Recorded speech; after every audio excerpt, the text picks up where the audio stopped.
After clarifying what Callicles means by the better, when he says that by nature it's just that the better have a greater share, after clarifying that and clarifying it to mean the more intelligent and the braver, Socrates introduces a new subject, kind of changes his tactics. And it's not immediately clear why, but you kind of get the sense that Socrates realizes he's not going to be able to refute Callicles with regard to this stuff about justice, that he needs to bring something else into the conversation in order to refute Callicles, in order to get Callicles to come around to Socrates's side of things. And so Socrates kind of changes his strategy. And what he does this when he asks Callicles something like the following. So we've just been talking about how these better people are supposed to rule over everybody else. Okay, fine. Socrates asks, hey, Callicles, these better people, are they going to rule over themselves? Callicles doesn't quite understand what that means. And Socrates clarifies, like self-control. Will they rule over their desires and pleasures, kind of clamping down on some, giving in to others, or allowing others to be satisfied and so on?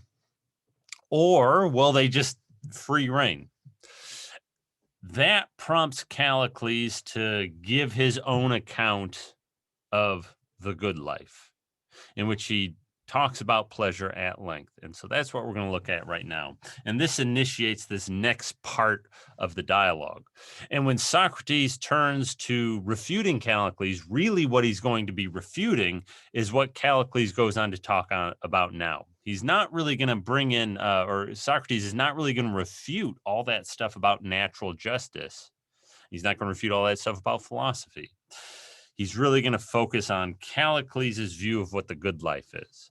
And really, this is the fundamental disagreement between Socrates on the one hand and then everybody else, Gorgias, Polus, and Callicles. And it really comes to the fore here with Callicles.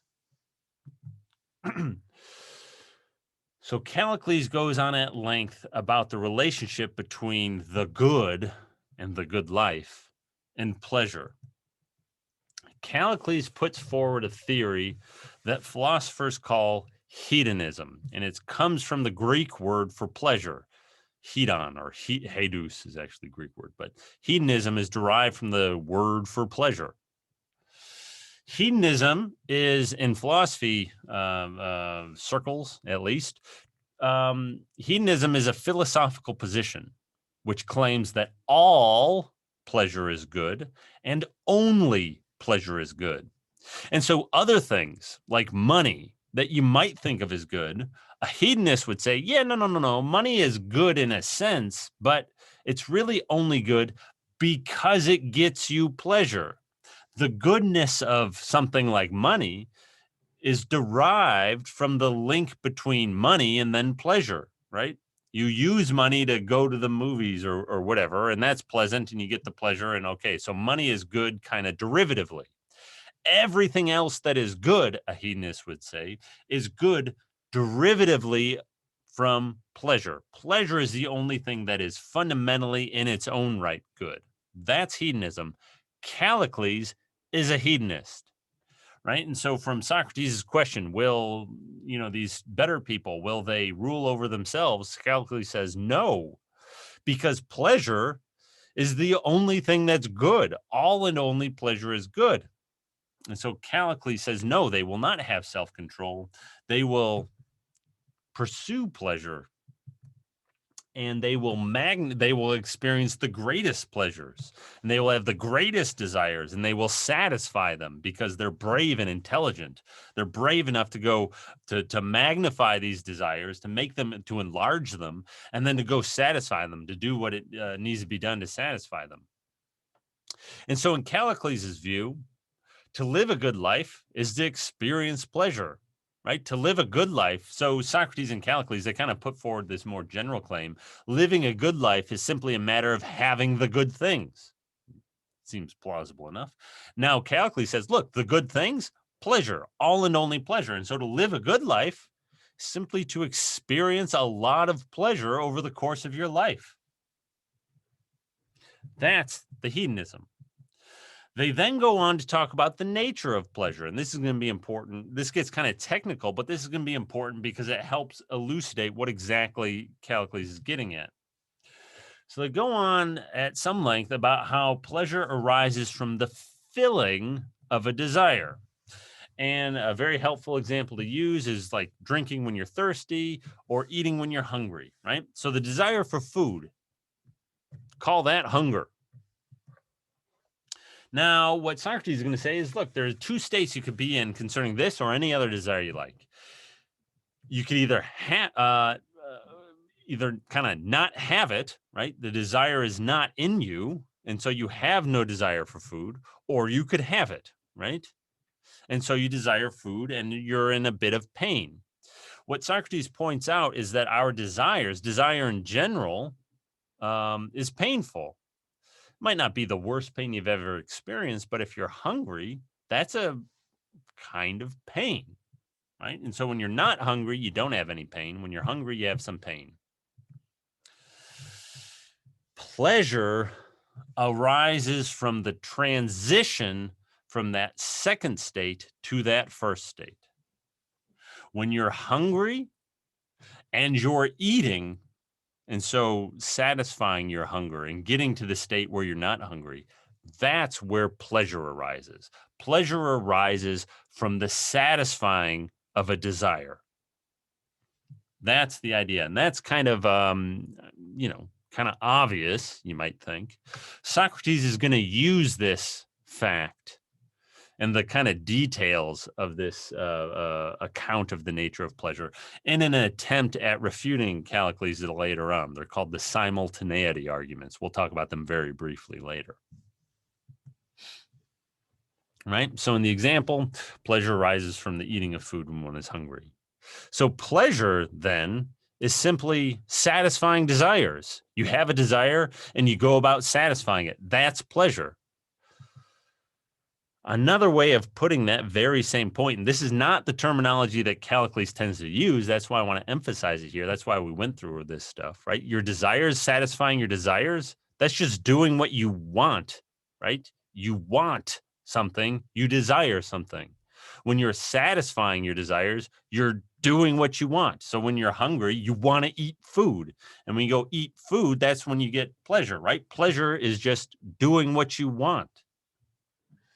And so if we take that idea that pleasure, right? So Callicles talks about pleasure. He could just as easily be talking about doing what you want.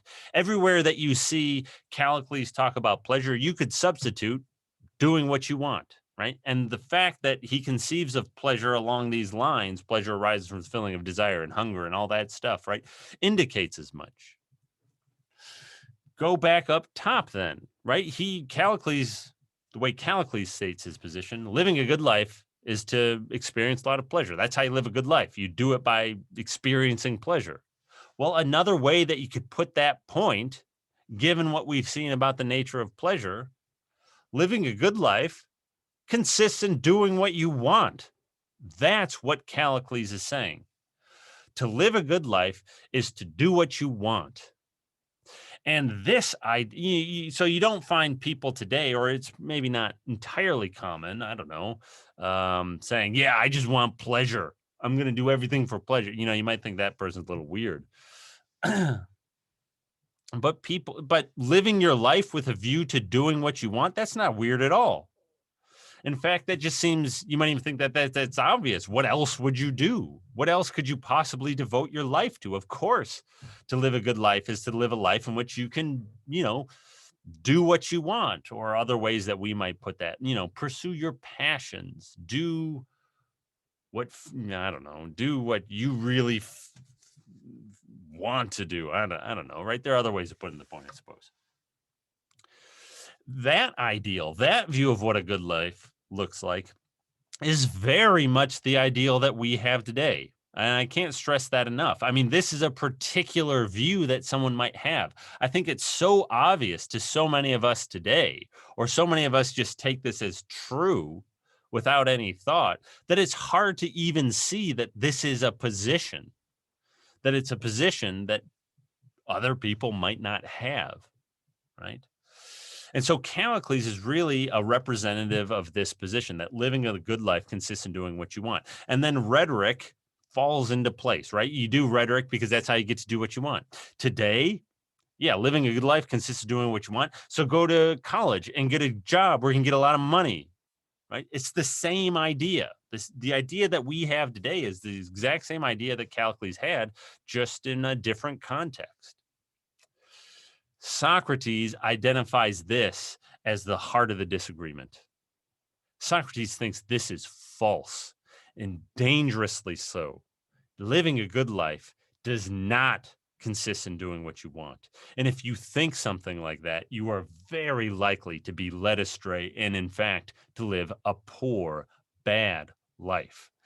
And this is what's going to be the center of the dialogue now. The culmination of the dialogue consists in Socrates' argument, successful argument. He eventually successfully refutes Callicles. The culmination of the dialogue is Socrates' refutation of that claim, of the claim that living a good life consists in doing what you want.